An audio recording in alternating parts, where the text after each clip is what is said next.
ना पहाड़ों में जो धान की और झंगोरे की फसल होती है उसकी निराई चल रही है।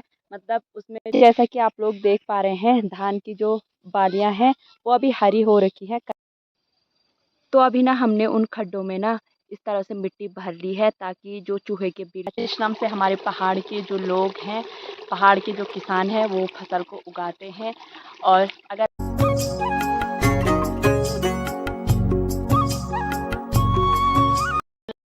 हेलो दोस्तों, गुड मॉर्निंग, सुप्रभात। कैसे हैं आप सभी लोग? आशा करती हूँ सभी लोग बहुत बढ़िया होंगे। मैं भी बिल्कुल अच्छी हूँ।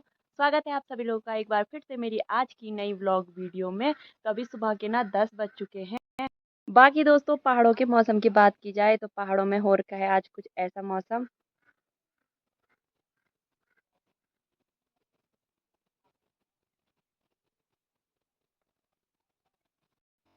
तो दोस्तों आज ना सुबह से मौसम कुछ ऐसा ही हो रखा है, धूप नहीं लगी हुई है, बादल छा रखे हैं लेकिन उमस जैसी हो रही है।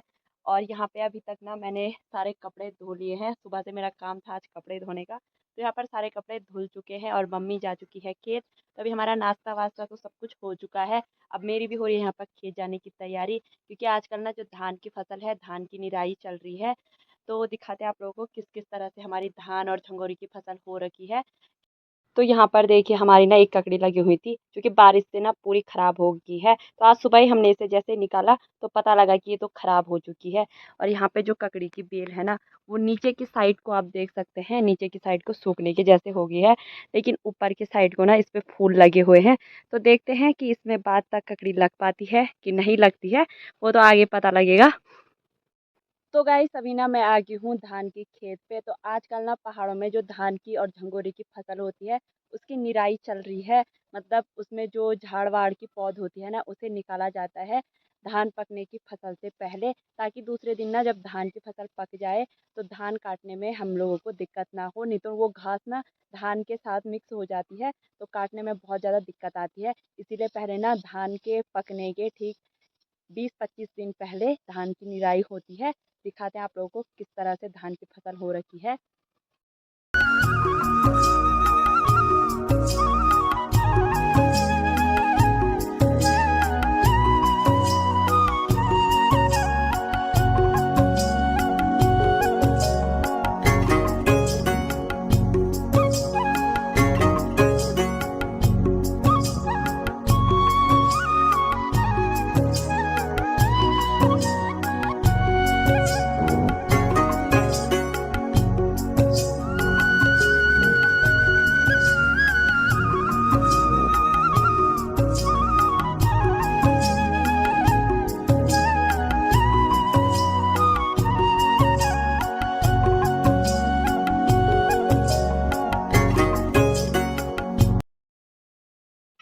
तो ये जैसा कि आप लोग देख पा रहे हैं धान की जो बालियां हैं वो अभी हरी हो रखी हैं, कच्ची हो रखी हैं।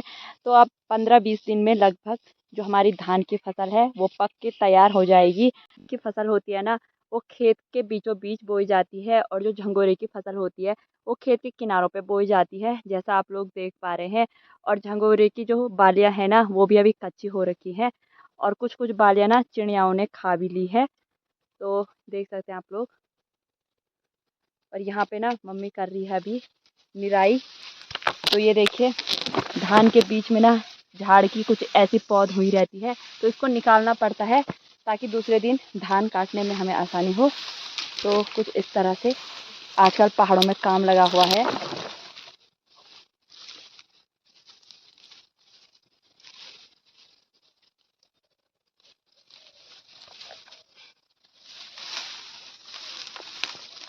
काम तो लगा है पर मुझने बर्बाद कर दिया है।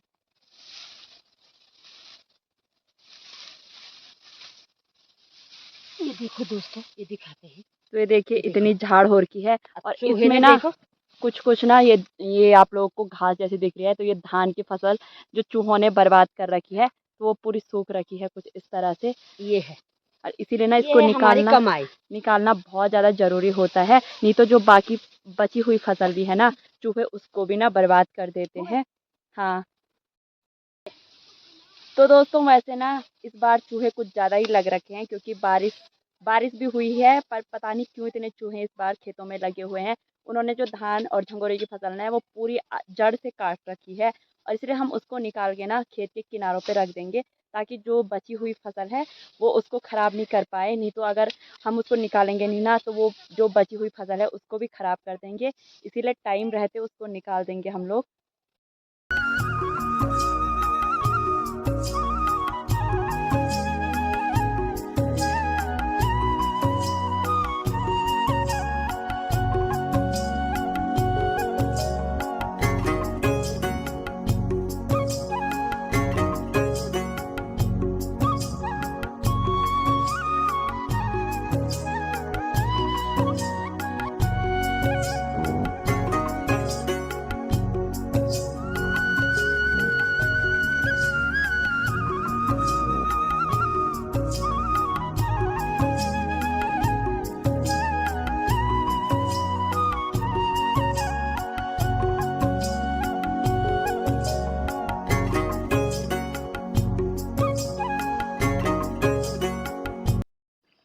तो गाइस अभी ना हमने इस साइड को तो निराई कर ली है, और हमारा ये काफ़ी बड़ा खेत है जहाँ आप लोगों को दिख रहा है वो पेड़ वहाँ पे, तो वहाँ से स्टार्ट है। तो इस साइड को निराई हो चुकी है, यहाँ तक निराई हो चुकी है, और अब ना इस साइड को रह रखी है।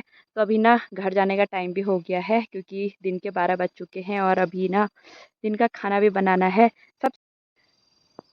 तो दोस्तों यहाँ पे मैं आप लोगों को एक चीज़ बताती हूँ। तो ये आप लोग देख सकते हैं चूहों ने ना जो हमारी धान की फसल है वो पूरी जड़ से काट के अलग कर रखी है, और मिट्टी को ना नीचे से उखाड़ के ऊपर लेके आ रखे हैं। तो काफ़ी नुकसान इस बार चूहों ने कर रखा है। ये आप लोग देख सकते हैं पूरा कैसे उन्होंने कर रखा है।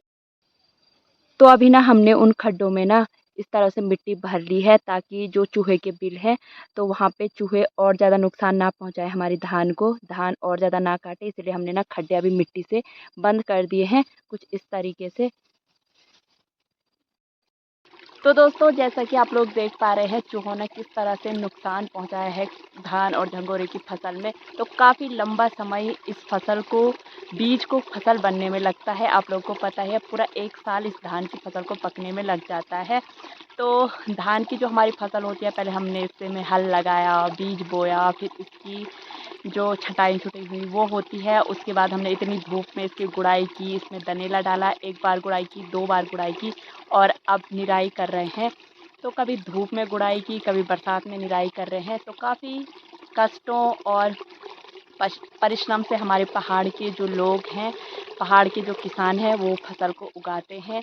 और अगर लास्ट में कुछ ऐसा रिज़ल्ट होता है, कोई जंगली जानवर या चूहों के आतंक से हमारी फसल बर्बाद हो जाती है, तो काफ़ी दुख होता है। क्योंकि जो पहाड़ी लोग हैं उनकी जो जीवनचर्या है, जो दिनचर्या है, जो जीवन यापन करने का साधन है वो खेती पर बहुत ज़्यादा निर्भर है। क्योंकि हमारे यहाँ सिंचाई का साधन नहीं है, और ना ही कुछ रासायनिक जो चीज़ें होती हैं उनका, मशीनरी चीज़ों का कोई प्रयोग नहीं होता है। हमारे यहाँ के लोग, पहाड़ों के लोग खुद अपनी मेहनत से, अपने हाथों से सारे काम करते हैं। तो अभी तो ना हमने निराई कर दी है, और देखते हैं कि इसके बाद भी चूहे लगते हैं खेत में कि नहीं लगते हैं। भगवान की कृपा रही तो नहीं लगेंगे, नहीं तो ना जो फसल बची हुई है उनको भी वो काट के एकदम बर्बाद कर देंगे, नष्ट कर देंगे। तो फसल पकने में अभी टाइम है, मतलब अगले महीने तक हो जाएगी फसल, जो हमारा झंगोरा और धान है, और फिर धान की लवाई स्टार्ट हो जाती है। तो आजकल पहाड़ों में ना बरसात के मौसम में धान की निराई का काम चल रहा है।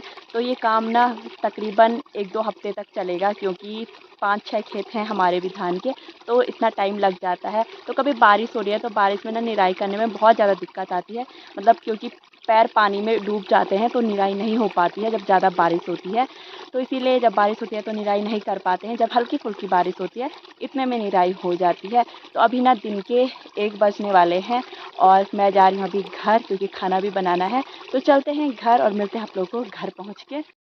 बाकी ये देखिए जो निराई से हमने जो झाड़ की पौध निकाली है ना, उसे हमने खेत के साइड पे लगा दिया है, और बारिश से ना जो खेत की नालियाँ हैं वो भी पानी से एकदम फुल हो रखी हैं। तो दोस्तों अभी ना निराई करके धान के बीच की जो घास होती है ना, उसे हम गाय भैंसों को देने के लिए ले आते हैं दरांती से काट के। तो यहाँ पे हमने भी जो बड़ी बड़ी घास हो रखी थी धान के बीच में, उसे काट के सोल्टी में भर के मैं आ गई हूँ अभी घर की तरफ। और यहाँ से मैं ना इस घास की सोल्टी को रख दूँगी आधे रास्ते में, क्योंकि आजकल जैसा आपको पता है हमारे जो गाय भैंस है वो जंगल वाली गौशालाओं पे है, तो वहाँ जाने पे काफ़ी टाइम लगता है। मैं आधे रास्ते पे अभी रख दूँगी और उसके बाद मुझे खाना भी बनाना है कि मम्मी अभी खेत से आई नहीं है। तो यहाँ पर से ना बाद में जब मम्मी भैंस को घास देने के लिए जाएगी खाना खा के, तो उसके बाद यहाँ पर से मम्मी ले जाएगी घास की सोल्टी को, तो मैं ना यहीं पे रख लेती हूँ। तो चढ़ाई चढ़ने पे ना ऐसी आफत आ रही है घास की सोल्टी में, और ऊपर ना बारिश के छींटे भी पड़ने स्टार्ट हो गए हैं, और उमस तो मैं क्या बोलूँ कि कितनी भयंकर चिपचिपी वाली गर्मी हो रही है। तो अभी ना मैंने यहाँ पे घास की सोल्टी रख दी है, ऊपर से ना मैंने बरसाती भी डाल दी है क्योंकि बारिश का मौसम हो रहा है, तो बारिश से ना घास और सोल्टी दोनों ना भीग जाएं, इसीलिए मैंने मतलब सोल्टी को बरसाती से कवर कर लिया है। तो अब मैं चल लेती हूँ घर की ओर। तो जो दोस्तों, जैसा आप लोग देख पा रहे हैं पहाड़ के लोगों का कितना परिश्रम भरा जीवन है, इतनी धूप में बरसात में काम पे हमेशा लगे रहते हैं, चाहे धूप हो, चाहे बरसात हो, चाहे बर्फ़ हो, कैसा भी मौसम हो, लेकिन पहाड़ के जो लोग हैं वो हमेशा अपना जो काम होता है उस पर लगे रहते हैं। तो उम्मीद है आप लोगों को आज का ब्लॉग अच्छा लगेगा। तो इसी के साथ मैं आज के ब्लॉग को यहीं पे एंड करती हूँ। मिलते हैं आप लोगों को नेक्स्ट ब्लॉग में, तब तक के लिए बाय बाय।